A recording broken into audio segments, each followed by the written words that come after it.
साहब ने अपनी मौत खुद चुनी है। अगर हम डरते नहीं है, सिवाय अल्लाह के हम किसी से नहीं डरते। दुनिया में कोई भी आ जाए, कोई भी कुछ कर ले। कल हिंदुस्तान बात नहीं मानेगा, हिंदुस्तान पे हमला होगा। नेतन्याहू हवा में उड़ रहा है, 2 दिन से हवा में प्लेन में उड़ रहा है। वो डरते हैं, वो पीछे से हमला करने वाले लोग हैं, हम सीने पे गोली खाने वाले लोग हैं। हर घर से खामनाई निकलेगा, हर घर से हर बच्चा हमारा खामनाई है। हम यहाँ पर हक के लिए खड़े हैं और वो भी हक के लिए खड़े थे। वो दुनिया से अगर चले गए हैं, उनका मिशन बिल्कुल नहीं रुकने वाला है। हमारे दिल में खामनाई जिंदा है। हमें आके हमारे सीने यहाँ मौजूद हैं। वो डरपोक है। जहाँ जहाँ भी हक की आवाज़ बुलंद होती है, अमेरिका उस आवाज़ को खामोश करने की कोशिश करता है। हम जिंदा हैं, हम उस मीरास को बाकी रखेंगे जिसे हमारे रहबर ने जिंदा रखा था।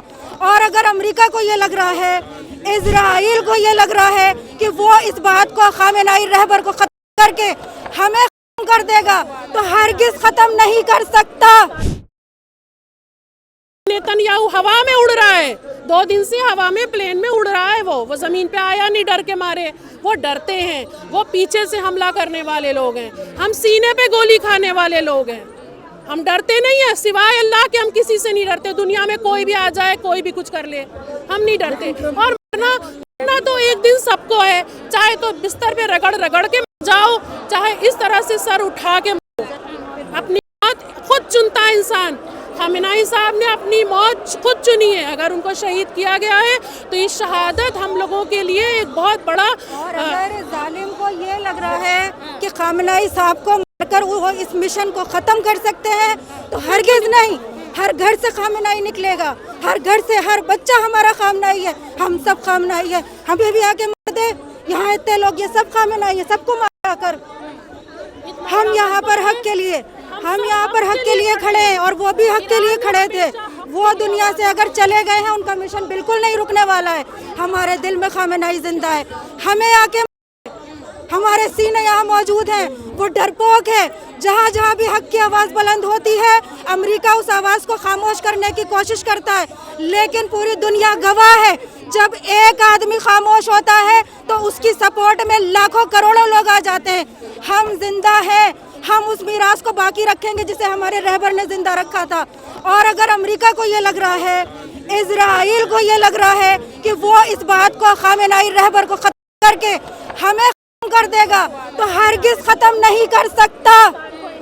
हम जिंदा हैं और इन सारी चीज़ों को जिंदा रखेंगे जो हमारे रहबर ने हमें 20 साल से मैं रहबर को सुन रही हूँ। और सारा का सारा जिसकी जितनी उम्र है वो रहबर को सुन रहा है। उनकी बातें हक हैं। हम सच को पहचानते हैं और हमें यह भी मालूम है कौन मुनाफिक है और कौन हक के साथ में है। हिंदुस्तान में जितने भी हक शिनास हैं, जो हक की बात करते हैं, जो सच्चे हैं, मैं सच्चों की बात कर रही हूँ, झूठे और भागने वालों की बात नहीं कर रही हूँ। और आप बहुत बेहतर जानते हैं, इसलिए हमने दूसरा रास्ता अपनाया। देखिए, 2 तरीके की बातें होती हैं। अगर कोई किसी की बात नहीं मानता तो कोई किसी के घर पे हमला करेगा। ये कहाँ का इंसाफ है? बातचीत का मतलब क्या होता है? बातचीत जब हो रही थी तो आप हमला कैसे कर सकते हैं? यह सरासर गुंडागर्दी है। लोगों को समझना चाहिए ये गुंडागर्दी है। आज ईरान ने बात नहीं मानी, ईरान पे हमला कर दिया। कल हिंदुस्तान बात नहीं मानेगा, हिंदुस्तान पे हमला होगा। लेकिन हिंदुस्तान पे तो मोदी जी होकर आ गए हैं। और देखिए ना, कितने कमाल की बात है, परसों वो वापस आते हैं, कल हमला हो जाता है। इतने सारे, चाहे सद्दाम हुसैन हो, गद्दाफी हो, बशर अल असद को निकाल दिया गया। मुस्लिम लोग समझते क्यों नहीं इजराइल और अमेरिका को क्यों समझे? यानी एक गलत आदमी, एक जालिम आदमी अपनी एक पॉलिसी बना के बैठा है कि सब लोग उसकी बात माने, उसे राजा माने, उसे बादशाह माने। तो क्या एक अक्लमंद आदमी उसकी क्या बात सुनेगा? हम क्यों गलत को माने? क्यों हम गलत चीज़ को बर्दाश्त करें? आप खुद अपने घर की मिसाल ले लीजिए। अगर आप पे ज़बरदस्ती कोई अपना हुक्म चलाना चाहे आपके घर में कि तुम्हारे घर में ये होगा, ये नहीं होगा, ऐसे चलेगा, वैसे चलेगा, तो क्या आप किसी बाहरी आदमी की दखालत को बर्दाश्त कर सकेंगे? नहीं कर सकते आप बर्दाश्त।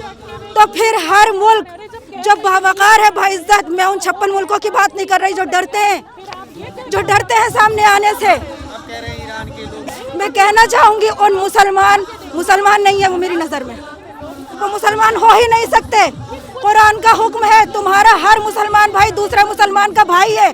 अगर किसी के भाई पर इतना जुल्म हो जाए तो भाई को दर्द नहीं होता? अगर आपको दर्द नहीं हो रहा है फिलिस्तीन के मनाजिर देखकर, ईरान के आज के हालात को देखकर, या दूसरे जहाँ से आवाज़ उठी हक की, वहाँ पर जो इन्होंने खराबकारियाँ करी, तो आप मुसलमान नहीं हैं। मुसलमानों, ये हमारे इस्लाम में बिल्कुल सीधा सीधा ये कहा गया है कि देखो हक के लिए आवाज़ बुलंद करो। अगर कोई हक की आवाज़, ये मैं आपको कुरान बता रही हूँ, अगर कोई हक की आवाज़ बुलंद करते करते दुनिया से चला जाए तो वो दरअसल दुनिया से नहीं गया, पूरी उम्मत को बचा के चला गया। खामेनाई रहबर का दुनिया से जाना, पूरी उम्मत को जान तो दे के गया है, लेकिन ऐसी जान दे के गया है जो जावेदानी है, जो कभी नहीं जाने वाली है। लेकिन इस घटना के बाद ट्रम्प का ट्वीट आता है कि हमने एक आतंकवादी को मार गिराया। अच्छा देखिए, वो तो रोज़ झूठ बोलता है, आपको यकीन करना है तो कर लीजिए, मैं तो उसको सुनने के काबिल भी नहीं समझती। मेरी नज़र में वो एक बुलडॉग है जो भौंकता है आकर और भौंक के चला जाता है, फ़र्क नहीं पड़ता। जो साहिब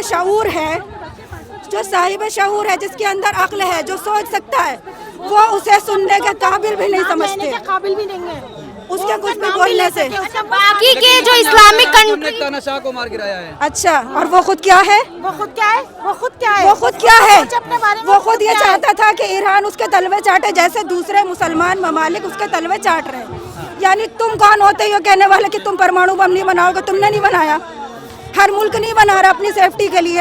अगर मैं अपने घर में लोहे का मजबूत गेट लगा रही हूँ, जबकि आप सब बना चुके हैं अपने घर में, सेफ्टी के सिक्योरिटी के इंतजाम कर चुके हैं, तो क्या मैं अपने घर में खाली लकड़ी का दरवाज़ा बना के रखूँ ताकि कोई भी आए मेरे दरवाजे को तोड़ दे? ईरान अगर बना भी रहा था तो भाई तुझसे क्या मतलब? तू होता कौन है किसी और को रोकने वाला?